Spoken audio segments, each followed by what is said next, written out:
almost all the policies of the central government, Edappadi government is supporting them. Without any hesitation, state government, ADM government is supporting BJP. In my opinion, there is anti-ADMK, anti-BJP mood among the people. They want a government change to defeat BJP-ADMK combination.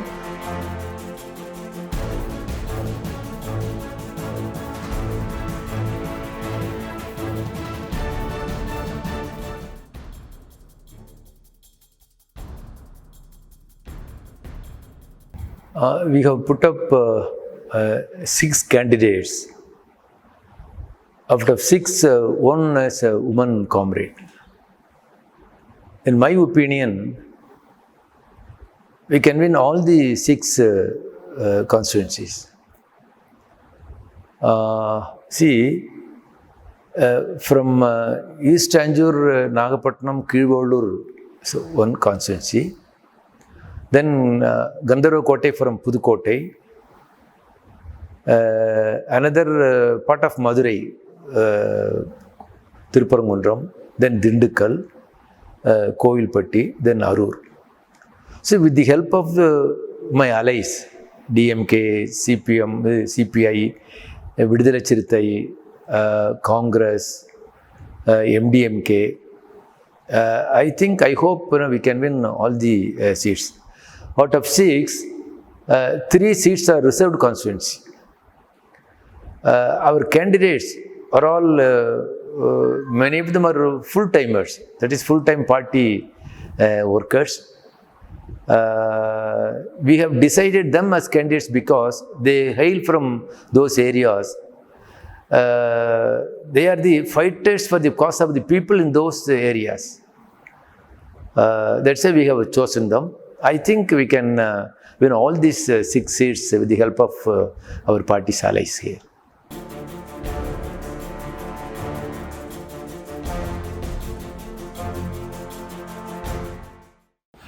See, Tirupparamkundram constituency, basically in 1967, our great leader K.P. Janaki Ammal became MLA from that constituency. Now, a part of the constituency comes under Madurai City Corporation. There we have got a very good base among the urban people. Rest, majority of the electorate, they are from Mafsal Madurai. In Tirupparamkundram alone, traditionally it's our stronghold, Tirupparamkundram city. And suburban areas and villages also. In fact, earlier we fought election in the constituency. We won Janaki Ammal one long time back. This time, DMK is a very strong hold. DMK is a stronghold for Tirupparamkundram. So, though the sitting MLA defected from DMK to BJP, you must understand, he is not contesting from that constituency. He has been fielded from some other constituency, not contesting that Tirupparamkundram. So, from that, and also our candidate, woman candidate, she is from Madurai, party state committee member. So, one of the leaders of the AIDWA, All India Democratic Women's Association, she is a fighter. She is known as a fighter among the people. So with the help of DMK is a major party there. With the help of DMK, I think Ponnuthai will make it and win the election.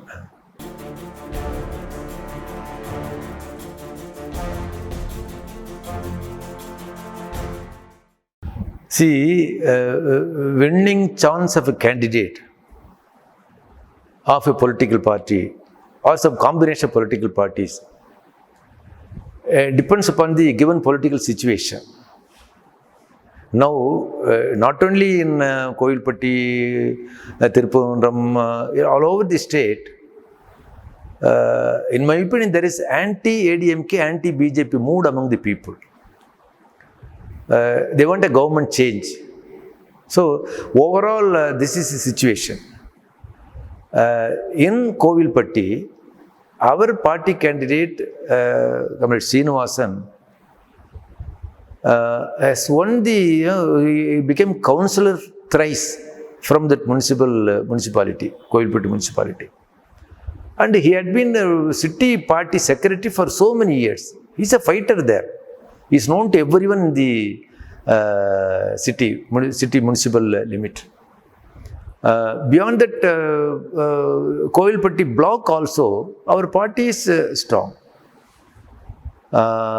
See, in Kovilpatti, fortunately, our allied parties, DMK, MDMK, CPI, Congress, all the parties have some influence in that constituency. In some other constituency, maybe DMK, CPI or CPM. But there, CPI won that constituency several, I think 6 or 7 times. Azhagiri Sami Naidu won that, he was from that constituency, won several times. So I think given the situation, Kovilpatti, Srinivasan will win with the help of allies, but almost all the parties have presence there in Kovilpatti constituency.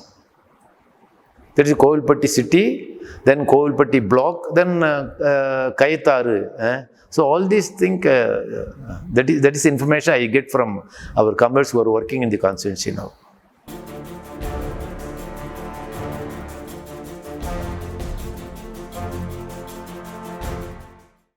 You are right. We always field candidates from minorities and women. But we are contesting only 6 seats now. Out of the 6, we are able to field 1 woman candidate. So the rest 5 constituency, this time we have got limitations to choose one among the minorities and put up. Earlier we put up minority comrades in Nagarkoil, Padmanabhapuram, other place also. This time not able to put up any Muslim candidate because limited number of seats, and the seats which we are contesting, there also see we always put up fighters from that areas. For a long time fighting for the interests of the people. So in that way, this time we are not able to choose any candidate from Muslim minority.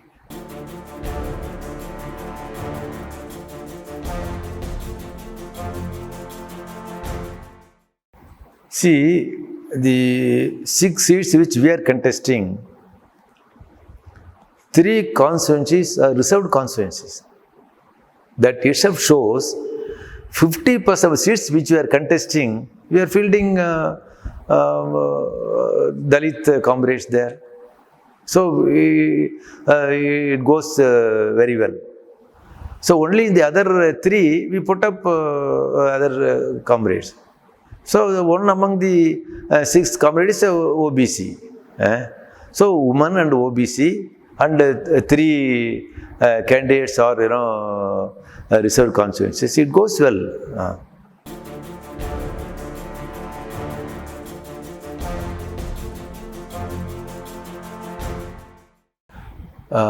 See, in Dindigul, where our party state committee Pandi is contesting, years back we put up Dalit leader, Dalit party state committee member, happened to be Dalit also. S.A. Tangaraj, he contested and he got elected from Dindigul constituency. In 2011, we put up another Dalit woman as candidate in the general constituency.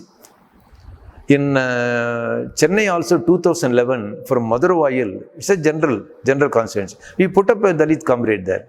So it depends upon how many seats you are fighting and where chances. We don't make any difference at all. We put up Dalit comrades in general constituency. It happened in 2011, 2006. All along we are doing that.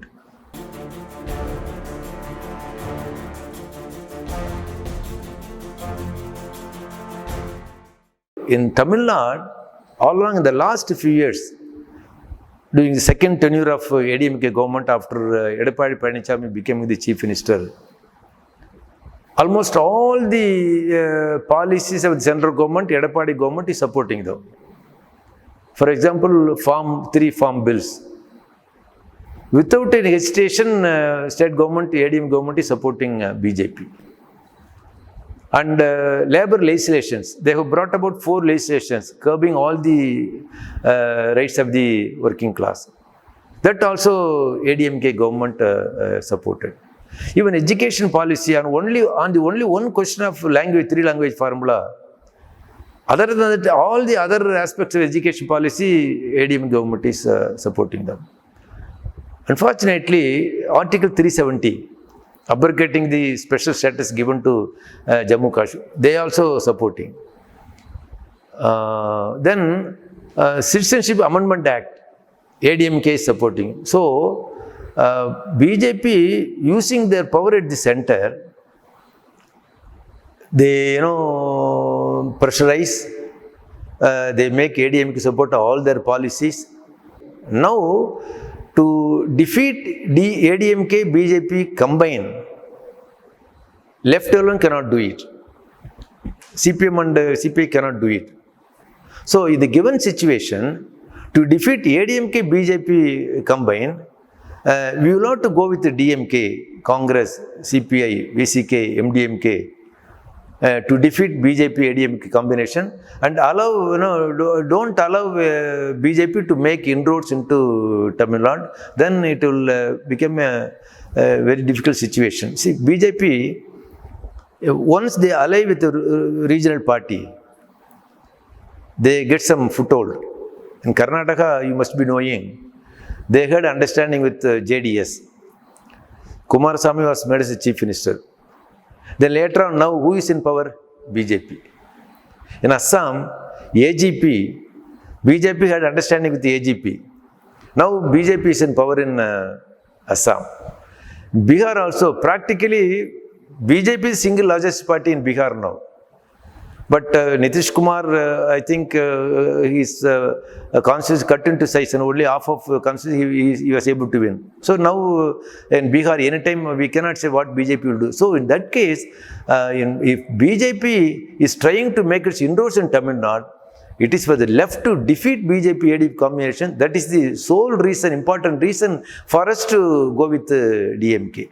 Not only the BJP's communal approach, the economic policy also.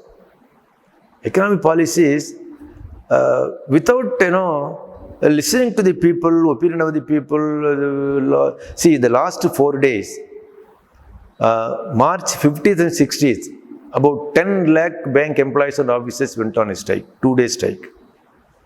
17th, general insurance employees went on a strike, 1-day strike. 18th, LIC employees to the tune of about 1 lakh LIC employees went on a strike.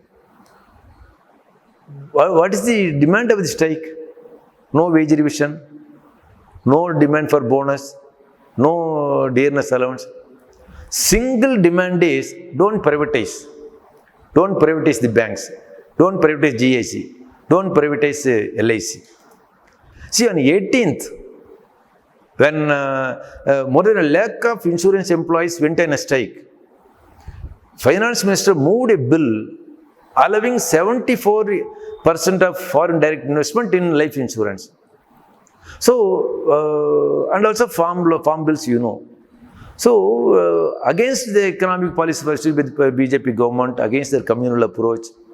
So, now this is the right time for left to go with the DMK to defeat BJP ADMK. That is the reason for CPM and the left going with the DMK.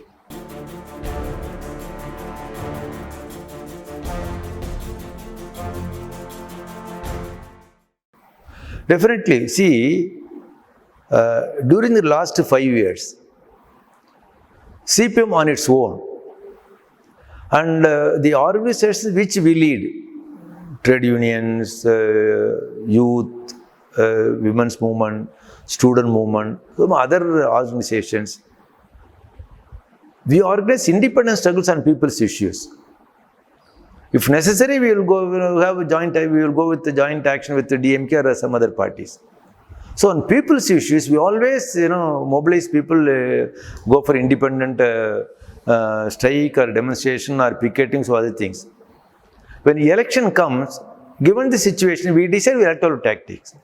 That way, in fact, for exactly this farm laws, 3 farm bills, On November 26th, All India general strike of the trade workers. On the same day, farmers also started their struggle. They left Punjab and coming towards Delhi. So in Tamil Nadu, ours was the first party, CPIM, and our class and mass organization, we went to the street. Only after our intervention, our struggle, including DMK, they also mobilized their demonstration in support of the farmers. So on the question, people say we always go for independent struggle. When election comes, given the situation now, as I told earlier, we will have to go with the DMK to defeat BJP-ADM combination.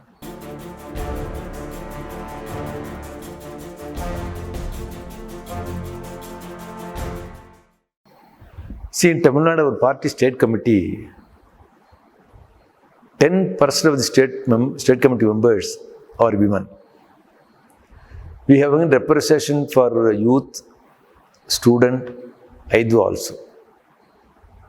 We always encourage youth, women and comrades from upper section join the organization, and we have give them position also. Even in the 6 candidates, only 2 comrades are above 60. Other 4 comrades are below 50. 2 comrades are below 50, 46. So we are for encouraging youngsters to work in the mass organization party also. Naturally, see, but overall, the youth composition of the party is not encouraging.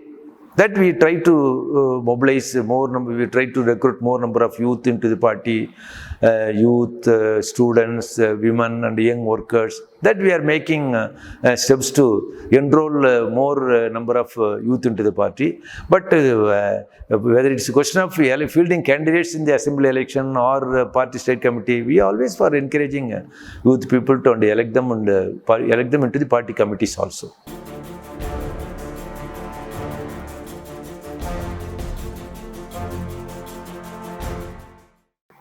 Still, in Tamil Nadu, Student Federation of India, SFI, is the only organized student movement in the state.